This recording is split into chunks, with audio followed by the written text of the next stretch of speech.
WrestleMania 4 is one of those unique WrestleManias. It's only happened like it did one time, and that was WrestleMania 4 at the Trump Plaza. And the whole premise for this pay per view was a tournament to determine a new WWF champion. This is following on the heels of the big Hulk Hogan versus Andre the Giant rematch on the main event show in February of 1988. This is the match, of course, that 33 million people tuned into NBC to watch. This is where you had the famous finish, the screw job, if you will, the two Dave Hebners, Andre winning the belt, giving the belt to freaking DiBiase, and Jack Tunney, that no good Jack Tunney, eventually vacating the belt. And, of course, the rest is history. That's what set the stage here for this.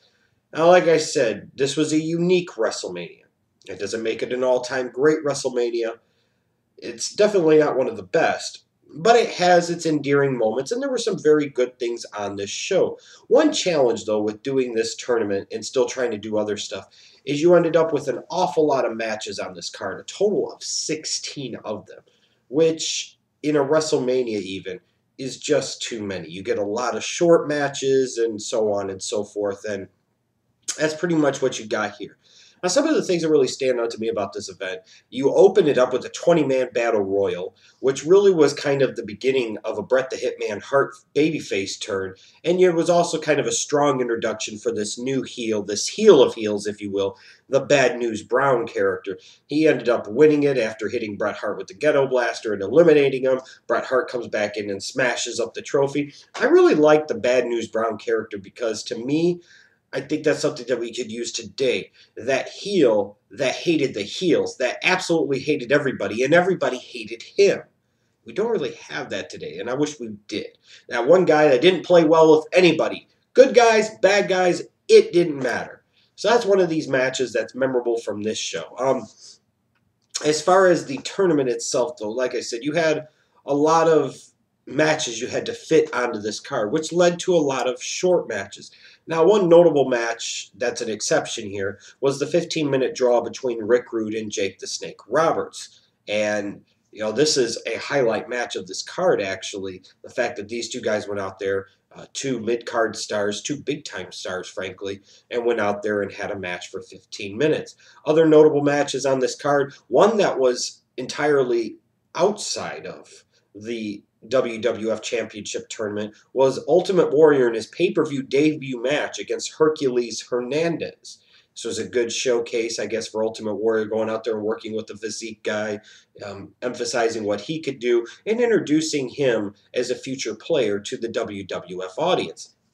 The most notable of the kind of opening round matches, if you will, even though it was technically a quarterfinal round match, was Hulk Hogan versus Andre the Giant. And this was a match that this show was really, frankly, built around. And it was interesting what they chose to do here. They gave both of them a first round bye, so they met up in the quarterfinals. And then they ended up having it finish in a double disqualification. And that was obviously the easy way to go to ensure that you were going to get a new WWF champion without either a Hogan or an Andre ultimately having to do the job. But they could still ultimately both be involved, and you still had a way to continue what was a very interesting, very, very hot feud between Hulk Hogan and Andre the Giant. Now, you had some other matches on this card that weren't involving, like I said, the WWF Championship Tournament. You had Brutus Beefcake, Brutus the Barber Beefcake, that is, beating the Honky Tonk Man via disqualification in an Intercontinental Championship match, but Honky Tonk Man obviously still retained, and that was an okay match. You had a six-man tag with the Islanders and Bobby the Brain Heenan beating the British Bulldogs and Coco Beware.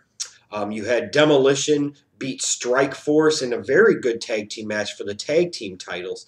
So there was some other stuff on this card. If you're a fan of in-ring action and a show just filled with nothing but wrestling, then maybe this is the show for you.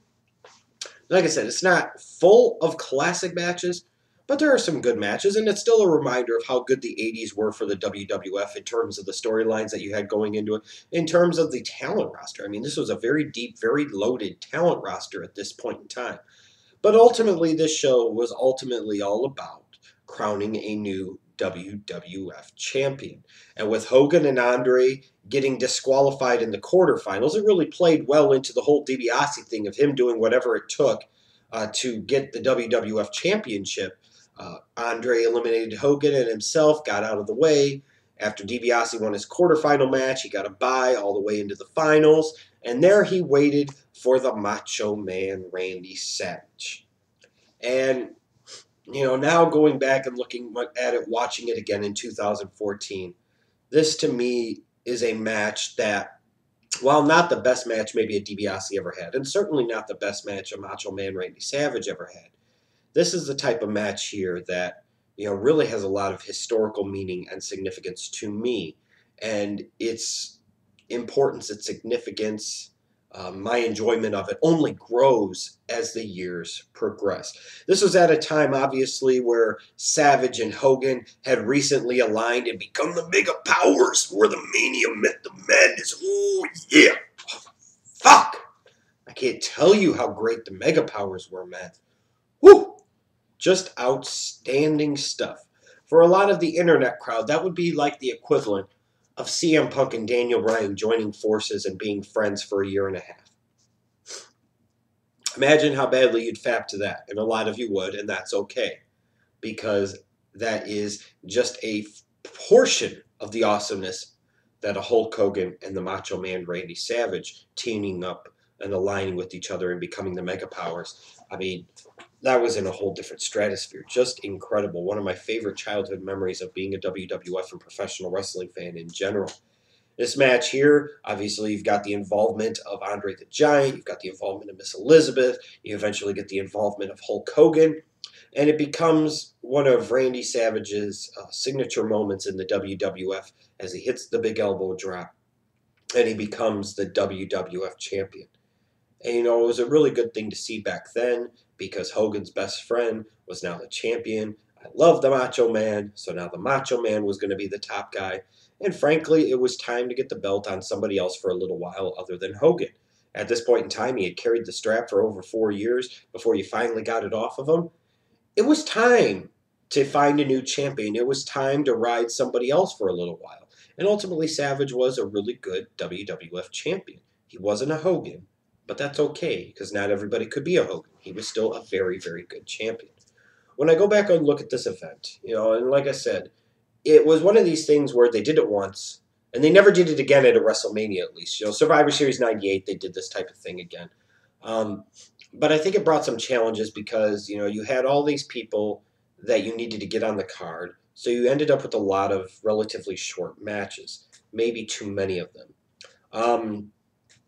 But it was worth the try. And at least you could say that going into the pay-per-view, the most important thing was going to be the World Championship belt because the entire pay-per-view is built around the concept of crowning just that, a new world champion. And I wonder if in today's WWE, if a concept like this would work for, let's say, like a WrestleMania 30, if the belt would have been vacated. Could you build an entire show around a tournament trying to determine a new WWE World Heavyweight Champion? It's a very interesting thing to think of. But here is a show where you're establishing a new Bad News Brown character, introducing him the way you want to introduce him. You've got Rick Rude and Jake the Snake Roberts go out there and have a very good 15-minute draw. You're introducing Ultimate Warrior to the pay-per-view concept, so to speak. You're introducing him to the fans as a future big-time player. You're still progressing and continuing the Hulk Hogan, Andre the Giant issue and storyline. You've given Brutus Beefcake a chance as a babyface now, a year after he was, just started his babyface turn here at WrestleMania 4. He's wrestling the Honky Tonk Man for the IC title. You've got Demolition wins the tag belts here, and they go on a reign as tag team champions. So a lot of things go on here. And ultimately, the signature moment and the signature achievement of this pay-per-view to me is the Macho Man Randy Savage. A year after wrestling that great match with Ricky Steamboat at WrestleMania 3, now you turn around, he's come full circle to me. He's a babyface. He's aligned with Hulk Hogan. They are the Mega Powers, and he is the new WWF champion. That in itself right there gives this event to me maybe a grade of like a B- or a C+. Not one of the all-time great WrestleManias by any stretch of the imagination, but it is unique. and it has a lot of things going for it. And it ultimately, yeah, a new champion, and it was a shining moment for the Macho Man, Randy Savage. So not a lot for me to ultimately complain about. But it was kind of interesting to know that a year after wrestling in front of 93,173 people at the Pontiac Silverdome, they decided to go to Trump Plaza in Atlantic City, New Jersey for WrestleMania 4, and apparently thought it was a good enough idea to do it again the next year with WrestleMania 5.